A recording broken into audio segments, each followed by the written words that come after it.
Very good morning, everyone. I'm going to take you through some of the findings from our latest yearly research. We call it Regional Manufacturing Outlook. It's informed by our quarterly Manufacturing Outlook research. And we've compiled this briefing for you today, focusing on the Northwest results and the findings and the key findings we have for that region. But before I get into that, I'm going to give you a very brief overview of the UK for a bit of context and perspective of where the Northwest sits in that picture. So our latest Manufacturing Outlook Q2, a UK overview, which hit straight on the coronavirus pandemic, has some pretty ghastly results, which is to be expected. Output fell to its lowest ever on record in the survey's 30-year history, which is lower than the other lowest, which was during the global financial crash in 2008 and 2009. Both UK and export orders declined to levels similarly as bad during the global financial crash. Margins, both domestic and export margins, have declined significantly. And despite widespread uptake of the job retention scheme, redundancies are increasing nevertheless, and firms have cancelled their capital expenditure plans that they had made in general in the first quarter of 2020. And as a result, due to the changing circumstances as well, these forecasts are due to change, and they change on a regular basis. But at the moment, our manufacturing output forecast for 2020 stands at -10%, with a 5.8% growth from that low point in 2021. And for our UK GDP forecast, it stands at -8.2% for 2020, and with a 7% growth from that low point in 2021. Now, to give you a little bit of a picture about that output and its history over the past 6 years, you see the blue bars are outputs and the orange are orders. And on the far right, we've got a ghost chart from the 2008-2009 global financial crisis. So we can see it just below it. So it's quite damning to see that as the hardest hit levels of output in our research's 30-year history. But the speed of the decline this time around was a lot faster than during the global financial crisis. And so it's a very different crisis in nature. As you can see, compared to Q1, it fell immediately off a cliff and is well outside anyone's expectations of the business cycle. I'll show you now a regional picture. Now, this map is colored based on the relative change in confidence on 2019's results. So it's not a representation between them so much as it is where they've swung the most, the confidence swung the most over the year. What we've seen as a result of the coronavirus pandemic on business confidence is a much tighter grouping. So although business confidence has fallen across the board compared on previous quarters and previous years, the grouping is much tighter than we typically are used to. We expect to see greater variation between various regions, particularly expect typically a very high confidence in the southeast and London, but this time around we do have a tighter grouping. And now onto some specifics about the Northwest particularly. So there's 342,000 manufacturing jobs, which is down only 8,000. Many other regions have seen a far greater dip compared to our regional outlook publication in 2019.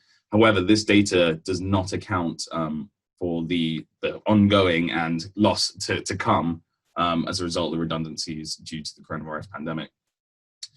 It represents 9% of the region's total workforce, 8% of the UK's manufactured exports, and the EU accounts for 52% of all exports from the Northwest, which is well above the average. But a key standout for the Northwest in terms of manufacturing is that its manufacturing productivity stands at 118%, which places it the most productive manufacturing industry out of all regions and nations in the UK. The largest manufacturing sector in the Northwest is as we can see on the right there, with the makeup picture, is the transport equipment subsector. This subsector is historically robust, but its reliance on long lead order books has created significant problems for the subsector during the coronavirus crisis. And beyond the struggling OEMs, many highly specialized intermediate companies rely on troubled upstream customers, such as big airline manufacturers and airplane manufacturers and things such as that, which are in turn struggling to find customers for their respective products. For intermediate firms in this this specialized subsector, often the majority of their order book comes from a very small number, or in some cases, just a handful or one customer. And as such, sudden drops in demand are very likely, or have been likely in the current climate. And this is reflected in the extreme negativity seen in output in Q2, which you can see here the figures in the table on the screen. That's not the yearly results, but these are the Q2 results. And these are important because with so many regions and nations, it's really been Q2 of this year, which is essentially the coronavirus pandemic, which has dragged all the year averages down into negativity. And which in turn, as I mentioned, has dragged the average down. So we can see the change, the red arrows represent the change from Q1. So it's negative across all fields, apart from, interestingly, employment, which is still a negative balance, but it's just less negative than Q1 2020. Confidence is a square 5. It's actually, in fact, 5.0405, but for rounding it's 5, so it's just positive because 5 is the inflection point for negativity. And that is a positive sign, especially seeing as we are, one could consider, in the doldrums during the pandemic, and to have a just marginally positive business confidence is a good sign for future recovery. On to some summary stats about the manufacturing sector's contribution to the Northwest economy. It stands, if we see here, it's 15% of regional output. Now the average for the UK is approximately 10%, so it's well above manufacturing's contribution to the region's output is well above the UK average for other regions and nations. And on the right here, we see a huge amount, which is a similar case for many other regions and nations as well, but the EU is the top export market for Northwest goods. And the region maintains an above average dependence on the EU for exports among these other regions and nations, with 52% of exported goods journeying to the bloc, which is 4 percentage points above the average. The next, as we can see, the next largest destination for the Northwest goods is North America, which accounts for 17% of goods exports. And that's closely followed by Asia and Oceania, which accounts for 16% of goods exports.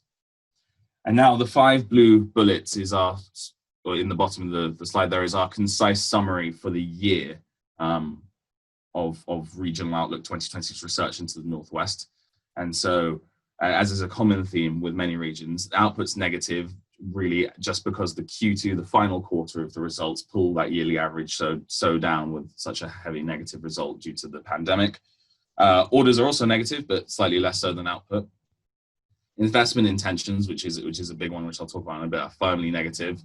And employment intentions, as we saw, are negative, but only slightly, and actually saw an improvement in this final quarter compared to their seriously negative position in Q1. And an important point, business confidence is marginally positive, which is going to be important as the economy, and especially regional economies in the manufacturing industry and within various regions and nations seeks to lead the recovery in their own region. Now, some little detailed time series on export and employment. So on both graphs, you'll see the UK is the average plotted over every quarter, and the blue line's the Northwest. And we see that the export orders have by and large outperformed, especially in recent history, the UK prior to the pandemic. But we see it's largely in line in that final point there, 2020 Q2, that it's largely followed the trend of the UK average in terms of the decline. And we talk about this a lot, about the indiscriminate impact of coronavirus on certain key metrics. Employment, however, we see it's but to the average somewhat, still remaining in quite deep negativity compared to the past 6 years shown on this time series, but considerably above the UK average here, which is the gold bar. In this edition, the Northwest data has shown a typical result of the manufacturing industry as a whole. A troubled year of performance, which was 2019, which was stagnant in some areas and worrying in others. Has been compounded by the extraordinary shock, obviously, that the coronavirus pandemic has brought about, and the subsequent national lockdown, and what that has meant for manufacturers and their operations. With negative yearly balances measured for output, orders, investment, employment, and then therefore this region, along with others in the UK, will have quite an uphill battle ahead of it before A, both trading normality resumes, and B, we see those metrics push positivity, but particularly positivity for consecutive quarters. So not just a quick spike and then back down, but to see 2 consecutive quarters of positivity, which would really indicate a strong-footed recovery. Now, I talked about productivity earlier and how the Northwest is the first out of all regions and nations of productivity. Here we have that graphed against the workforce percentage. So on the bottom line here, all the regions and nations are ranked against how much the manufacturing workforce makes up their total workforce in that region or nation. And on the y-axis, we have their manufacturing productivity. And so you can see here, pretty rare, one of the very few, by far the greatest outlier, which has the red dot's the UK average, which has an above average manufacturing workforce productivity, but also significantly above average manufacturing productivity. Because otherwise it really bucks the trend, because generally we can see here, there tends to be a bit of a trend where the greater the manufacturing workforce percentage, the lower its manufacturing productivity. If you see the mouse, just sort of draw a line here. So the Northwest really bucking that with very, very strong productivity figures. Now we see that graphed in a slightly simpler way, and we see in all industries, it's always the southeast of London because of the concentration of services there, which skews the averages. But in manufacturing, we can see the gold bar, which is Northwest, and the orange is UK. You can really see that and get that perspective, that the manufacturing productivity is head and shoulders both above the average and the whole pack. And a little comparison on the EU exports that I mentioned, that generally every single region has a very significant proportion of its exports go to the EU, with the lowest being 44% at the southwest and the highest being Wales with 60%.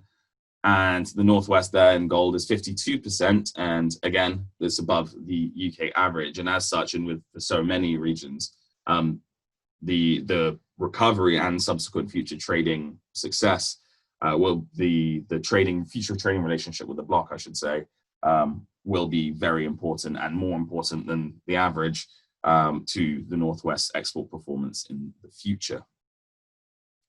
Now I'm going to move a little bit away from our regional outlook work and give you a touch on our most recent work, which we've called Manufacturing Monitor, which has been a bi-weekly on average survey of our members and other manufacturing businesses to really take their temperature directly during the coronavirus crisis and ask them more micro questions about furlough and so on. So I'll move on to that. So this was from our Manufacturing Monitor number 4, which is in June. We asked the question, what level is your business operating now compared to the start of the year? So from sort of January to June, what's that done to your operating levels? And we can see here the Northwest is here and the UK average in the middle. And then largely most regions have followed the don't outlie the average too far, with some significant amounts at full operating levels and also significant amounts at very low. Anything below the grey you'd consider a very less than half levels of operating, with only a couple of standouts here being the East with no reported full operating levels from our survey work, and then Wales with a very, very large red bar. And we'll move on to thinking about recovery and what that's going to take and how long manufacturers expect that recovery to take. And this chart shows, when we ask the question, what firms that expect to achieve between 75 to 100%, so really that final green and previous bar to show that they're sort of back up to full capacity by the start of 2021. And you see the UK is fairly tight grouping, apart from Yorkshire Humber down there with 50%. And the UK stands at 66, and the Northwest is above average and 70%. So we can conclude that on average, there's a bit more confidence that a greater majority of businesses will be back up to high operating levels by the end of 2021. But now I'm going to show you how that trend has changed over time. So we've run 5 manufacturing monitors. Most interestingly, our 5th one only came out yesterday, and we'll share that around with you. It's probably the latest and freshest data from the manufacturing sector, specifically focused on the coronavirus pandemic and its future recovery. And this is the percentage of firms that expect it will take more than 12 months. So it's really a pessimist view, and what percentage of manufacturers think that this recovery is going to be very protracted, or sort of we're not going to see that normality return quite a while. Now, in Manufacturing Monitor 1, which was really at the start of the crisis, which perhaps the impacts hadn't propagated through industry fully yet, so it's a fairly low number. But then when we ran our second, that almost doubled or beyond double, up in M3, Monitor 3. In Monitor 4 in June, it wound off a bit. And now what we weren't really expecting is that we thought perhaps now in Monitor 5, we were going to see a lower figure, that a lesser percentage would have, should we say, that pessimistic view. But now in Manufacturing Monitor 5, we've had the highest score ever, which is just under 45% of our manufacturers that we surveyed think that it is going to take more than 12 months. Now, if you just look at this top bar, the next slide I'm going to show you, so this M5 is a regional breakdown of that most recent data, which was published yesterday. So here we have it, and with as is usual, UK is the red bar, Northwest is the yellow. So we can see that the Northwest is slightly more optimistic in that sense than Wales, which is quite pessimistic about the timeline of that recovery. And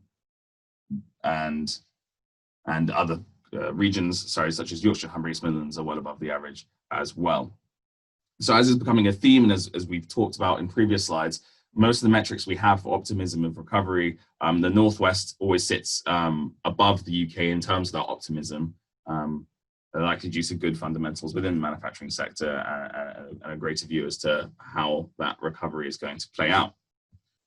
But now I will leave you with a final slide, which is our regional snapshot. So these are the raw metrics that I've shown some of you today, and their comparison in between other regions and nations that we track. And so the Northwest is here. One thing interesting to note is here, this output next 3 months. And so this is what we ask in our quarterly research manufacturers, what they think their output's going to be. So in essence, for this time around, it's going to be for Q3. And it's very interesting that almost all of them are severely negative, which indicates that manufacturers don't feel that their output recovery is going to come by Q3. If anything, we don't know exactly when it's going to come after that, but it's certainly not their opinion that it's going to be Q3 with expected output balances exceptionally negative. So on that slightly ominous note, I will leave you and I'll hand you back to Tim to move on with the Q&A and any questions.